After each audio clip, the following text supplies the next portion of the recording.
بسم الله الرحمن الرحيم. الحمد لله رب العالمين، والصلاة والسلام على المبعوث رحمة للعالمين وعلى آله وصحبه أجمعين. اللهم طهر قلوبنا من الشبهات والشهوات وأعمالنا من الرياء يا رب العالمين. مسلمانانی بەڕێز و سەنگین بەبۆنەی ئەوەی کەوا مۆندیالی وەرزشی دەستی پێکردیە و کە ساڵانە و یان چەند سەرجارێک کە دەکرێتن لە جیهان پێوە سەرقاڵ دەبی، حەزمان کرد کە پرسیاری زۆرمان لێ دەکرێ و هاتیە پرسیارێک دەربارەی ئەوەی سەرقاڵبوون و تەمەشاکردنی ئەوەی کەوا کاسی عالەمیە و جیهانیە و ڕێک خرسترایە جیهانیەن، هەمویان لەگەر یەکتر چەندین فەریق و گروپ و ئەوانە وڵاتەکان لەگەر یەکتر تۆپانێ دەکەن و ئەوجار لە پاشانەکە خەڵات دەکرێن و کاسی عالەمیان دەدرێتێ. هەموو جیهانی مەشغول و سەرقاڵ دەکا، پارەیەکی یەکجار خەیاڵی تێدا سەرف دەکرێتن و چەند خەڵکێک تێدا سوودمەند دەبی و چەند وڵاتێک و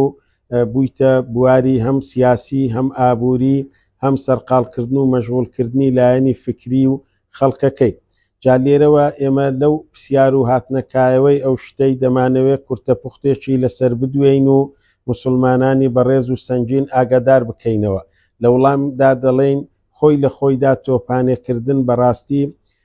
لەوەتی هاتی تەکایەوە ڕاجیاوازی زانایانی لەسرە. دەتوانین بڵێن دوو ڕای بەهێزی لەسرە کە ڕایەکیان لەگەڵ ئەوەیدایە لە بنەڕەتدا حرام و قەدەغەیە نابی بە هیچ نەوعێ و جۆرێکی مسلمان خۆی لێ نزیک بکاتەوە و بەو شێوازەی تۆپانێ هاتی تەکایەوە بکرێتن و دوو فەریق و گروپی بۆ دابندرێ و ئەوەی کە خەڵکی پێوە شارەزایە بەو شێوازیە سەردەمیانە کە تۆپانێ دەکرێت. کۆمەڵێک لە زانایان ئەوە ڕاوبۆچوونی تیان و دەڵێن چونکە تۆپانێ لە بنەڕەتدا سەرچاوەی گرتیە لە کافر و بێبڕوایان و دوژمنانی ئیسلام دانراوە بۆ ئەوەی سەرقاڵکردنی مسلمانان و مەژوولکردنیان لە دین و لە تاعەت و خۆئامادەکردنیان بۆ گەڕانەوەی حکمی ئیسلام و لەو بوارە و لەو باسەیەوە دەڵێن پێمان وایە بەڕاستی حرامە و قەدەغەیە و نابی بکرێت. ڕاوبۆچوونی دووەم ئەویشیان ڕاوبۆچوونێکی بەهێزە، دەڵێ بە چەند ضەوابیتێک و مەرجێکی شەرعی دەتواندرێت تۆپانێ بکرێ و تەمەشا بکرێ. ئەویش یەک لە مەرجەکان کورتە پوختێکی ئەمە دەربارە باز دەکەین کە وەرمان گرتیە لە زانایان ڕەحیمەهم الله، دەڵێن نابێ ئەو تۆپانەیە لە بەرابەر پارەی دا بکرێت، سامان و پارە سوود وەرگیرێ لە بەرابەریدا یەکێک لە گروپەکان یان نادیەکان یان وڵاتێک کەواشتەکەی سربەوانە و بیداتن پارە و پول لە بەرامبەریدا پارە و پولەکە حرامە و حرامی دەکات. و لە پاشان مەرج و ضابیتی دووەم دەڵێن نابێ هیچ تاعەت و پەرستش و ئەو شتانەی کەوا ئەرکە واجبە لەسەر کەسەکەی چ لە بواری دینی چ لە بواری پەیداکردنی بژێوی ژیان بۆوانەی کە لەسەریتی بژێوی ژیانیان بۆ پەیدا بکاتن لەسەری بچوێندرێ و بەزایع بدرێ و بە فیڕۆ بدرێ. و لە پاشان خاڵ و مەرجێکی تر دەڵێن نابێ ببێتە مایەی سەرخستن و یان خۆشویستنی یاریکەرەکەی و لاعیبەکەی ئەگەر یاریکەر و لاعیبەکە یان نادی و فەریق و گروپەکە کافر بوون یان ستەمکار بوون یان گوناهکار بوون، ئەوەشیان ڕێگادراو نییە، دەچێتە باس و بواری هەندێک جار وەلا و بەڕائیش. و لە پاشان مەرجێکی تر ئەوەیە کەوا بەڕێزان و خۆشەویستان بێتە جێ ئەو جار ئەو زانایانەش ڕێگای پێدەدەن، دەرێن لەسەر بردنەوە یان دۆڕاندنی نابێ یەکتر شکاندنەوەی تێدا بێ و ڕکوچینەی لێ بکەوێتەوە. و مەرجێکی تر دەرێ نابی یاسا و ڕێنوێنیەکی کە لە یاریەکە هەبێتن پێچەوانەی شەریعەتی ئیسلام بێت و یاریزانەکان گوێڕایەلی بکەن یان بە دیاریەوە دابنیشن کە یاسا و بڕیار و ڕێنوێنی دش بە شەریعەتی ئیسلامی تێدابی. و خاڵی شەشەم و مەرجی شەشەم دەڵێ نابی ئەوانەی کەوا تۆپانەیەکەی دەکەن و تۆپانێکردنەکە و ڕێکخستنەکەی ببێتە مایەی تێکەڵی کچ و کوڕان و ژن و پیاوان کە لەگەر یەکتردا مەحرەم نینە و حرامن یەکتر دیتنیان و تێکەڵبوونیان لەگەر یەکتردا. و خاڵی حەفتەم و مەرجی حەفتەم دەڵێ نابی ببێتە مای ئەوەی مۆسیقا ژەنی یان گۆرانی لەگەڵ بگۆترێتن و خەڵکەکە پێیوە سەرقاڵ و مەشغول بێ. ئەگەر ئەو مەرجانەی هەر هەموو لێ هاتەجێ و کاری بێشەرعی تێدا نەکرا و مەرجێک ئەوەش جلوبەرجی لاعیب و یاریزانەکان شەرعی بوو و سەروی چۆچیان ئەگەر نێرینە و پیاو بوون دیار نەبوو، ئەوە ئەو کاتەی دەڵێن ڕێگا پێدراو دەبێ بە سنوورێکی دیاری کرا و کاتی هەمووی تێدا بە فیڕۆ نەبردرێتن. بەو ضەوابیتە شەرعیانە ئەگەر کراو هەبوو دەڵێن ڕێگا پێدراوە چێ بەشداربی و بیکەی یان تەمەشای بکەی. بەڵام ئەمە لە کۆتایی ئەوە شەر ئەوەی دەڵێن چەند ئامۆژگاری و دڵسۆزیەکی بۆ مسلمانانی کەوا ئالوودەی ئەو شتەی بووینە و غەمی لێدەخۆن و کاتی پێ بە فیڕۆ دەدەن پێیان دەڵێن مسلمانی بەڕاستی تێگەیشتووی تەواو ئەو کاتە زێڕینەی خۆی ژیانی دنیاە بە دڵنیاییەوە کەوا قیامەتی پێوە بەدەست دێ دەتوانی ئەڵڵای پێرازی بکەی پلەکانی خۆت لە قیامەتێ پێبەرزکەیەوە ئەجر و پاداشتی زۆری پێ بەدەست بینی، ناچیتن لەو باس و بابەتانە بە فیڕۆی بدا و سەرفی بکاتن و وەختێکی زۆری پێ بباتە سەر، بەڵکو دڵی خۆی زیاتر دەبەستیتەوە بەوەی کە وەڵام بەدەست بینی لۆ مەیدانی حەشر و حیساب لۆ ئەو پرسیارانەی لێی دەکرێ بچێتە باشتێ و لە ئاگری دۆزەخ دوور بکەوێتەوە و ڕووی بینی وەڵامی ئەڵڵا تەعالای بداتەوە لە بەرامبەر ریدا کە دەوەستێندرێ لە مەیدانی حەشر و حیسابدا. لەبەروەی دەڵێن و ئامۆژگاری خۆمان و ئەو مسلمانە بە ڕێزە سەنجینانە دەکەین، پێی دەڵێن با نەگەیە ئەو ڕۆژەی کەوا پەشێمان ببیەوە کاتەکانت بەشتی ئاوا کەوا ئەگەر مەرجە شەرعیەکانیشی لێ بێتە جێ بەڵام سوود و کەلکێکی ئەو تۆی لێوەرناگری زۆرت کات پێ بەسەرف کردبی و یان ببێت بووبیتە مای گوناه و تاوان و مەرجەکانی لێ نەهات بیتە جێ. پەنا بەخوای لەو ئاەتەی سوورەتی ئەلموئمینون ئاەتی 99 زۆر کاریگەرە پێویستە مسلمانان هەڵوەستەی لەسەر بکەن لۆ ئەو باس و بابەتانە کە ئەڵڵا تەعالە دەفەرمێ حتى إذا جاء أحدهم الموت قال رب ارجعون، هەتا ئەو کاتەی مرۆڤەکان کە مردنیان دەگاتێ و دەڵێن ئەی ئەڵڵا بمانگەڕێنەوە بۆ ژیانی دنیامان کە گیانیان دەچێشرێتن کە دەگەنە ژیانی بەرزەخی و قیامەتیان لعلی أعمل صالحا فيما تركت، بەڵکو ئەو جارە دەست بکەم بە کاری چاک لەوەی کەوا پێشتر نەمکرد بوو بەجێم هێشت و ژیانەکەم کە لێم ڕۆیی بە فیڕۆمدا ئەو جارە سەر تاپای ژیانم بکەمە کاری چاک. بەڵام ئایا ئەو ڕێگایە دەدرێ؟ ئایا دەگەڕێندرێەوە؟ ئەگەر پەشێمان بی ئەوەندە دانیشتن و سەرقاڵ بوون بەو کارانە و بەو تۆپیانەیانەی ئێستا کە بە تایبەت مۆندیال و ئەوەی کەوا ساڵانە و یان چەند ساڵزارێک و لە وڵاتەکان ئەنجام دەدرێ و کە ئێستا دەستی پێکردیە بەڕێزان و خۆشەویستان گوناهە تاوانە هیچ مەرجێک لە مەرجە شەرعیەکانیشی لێ نایەتە جێ. چۆن پەشێمان دەبیەوە بزانە و کاتەی گیانت کێشرا دەڵێ خۆزگا قەتا و قەت تەمەشام نەکرد با لەگەڵیدا نەبوو بام بەشداریم نەکرد بە ئەو ژیان و کاتەی خۆمم تێدا بە فیڕۆ نەدا بە ئێستا ماڵوێرانم پەشیمانم پەشیمانیش داد نادا. ئەڵڵا تەعالە دەفەرمیتن کەلا نەخێر ئەو قسە هیچ نییە و واتە گەڕانەوەت بۆ نییە و ناگەڕێەوە بە هیچ نەوعێکی ئینەها کەلیمەتون هو قائلها، ئەوە وشە وتەیە کە بۆ خۆی دەڵێتن و یان وشە وتەیە کە بەسەریدا دەسەپێندرێ. ئەڵڵا تەعالە فەرمانی داوە تەفسیر و ڕاوەی ئاوای بۆ دەکرێتن ومن ورائهم برزخ إلى يوم يبعثون، جا لە دوای وانیشەوە کە گیانیان دەچێشرێتن و ڕوحیان دەردەچی ژیانی نێوان قیامەت و دنیاە کە بەرزەخی پێدەگۆترێ پردی پەڕینەوەیە بەرەو قیامەت. ئەو کاتەی ئەو پەشێمان بوونەوە توش دەبی و دادت نادا. بشزانە لە مەیدانی حەشر و حیساب فەرمودەی صحیحی رسول الله هەیە صلى الله عليه وسلم کاتێک کەوا دەفەرمی رسول الله صلى الله عليه وسلم لا تزول قدم عبد يوم القيامة، هەر بەندەیەک لە بەندەکانی ئەڵڵا تەعالای ناتوانی لە شوێنی خۆی بجوولێ و هەنگاو بنێتن و بڕواتن لە ڕۆژی قیامەتدا هەتا پرسیاری لێ دەکرێت دەربارەی چ حتى يسأل عن عمره، یەکەم جار پرسیاری لێ دەکرێت دەربارەی تەمەنی خۆت لە چ بە فیڕۆدا و لە چت سرف کرد و چت لێ کرد لە تەمەنەکەتدا فیما ئەفناه لە چت سرف کرد و کردتە فەنا نەتێش تەمەنەکەی خۆت ئایا ئەوانەی لە مۆندیال و تەمەشاکردنی و تۆپانێ و ئەو باس و بابەت و کارە یان خراپ و گوناه و تاوان و یان بێسوود و کەلکەکان سەرفی دەکەن ڕویان هەیە بەرامبەر بە ئەڵڵا تەعالای کەوا وەڵامیان بەدەستبی و بڵێ لە مۆندیالم سەرف دەکرد دەڵێ لە دیار ئەوەی دادەنیشتم ئەو شەوانەی بەدرانگی شەوێەوە ئەگەر بە ڕۆژ لە دەستم چوو با تەمەشای بکەم کە ئەڵڵا تەعالە دێتە ئاسمانی دنیای بۆ ئەوەی داوات لێ دەکات لە فەرموودەی سەحیح هاتووە لە عەقیدەی ئەهلی سونە و جەماعە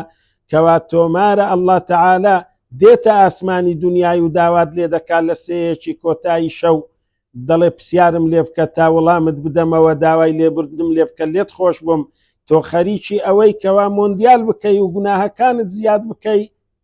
چڕ و دەینی ئایا ئەو هاوڵامی ئەڵڵا تەعالای بدەیەوە لە جیاتی داوای لێ بکەی لێت ببووری لە جیاتی عیبادەت و پەرستشی بکەی لە جیاتی پرسیاری لێ بکەی و کە لە هانات بێ و لە تەنگەشە و ناخۆشی و زەحمەتیەکان ڕزگارت کە و پشتیوانت بێ بەرەکەت بخاتە تەمەن و ماڵ و منداڵ و ژیان و سەروەت و سامانت ئەتوو بچی خەریکی ئەو کارە ناشیرنە و بێشەرعیە و کات بە فیڕۆدانە و خۆت تووشی ئەوەی بکەیتەوە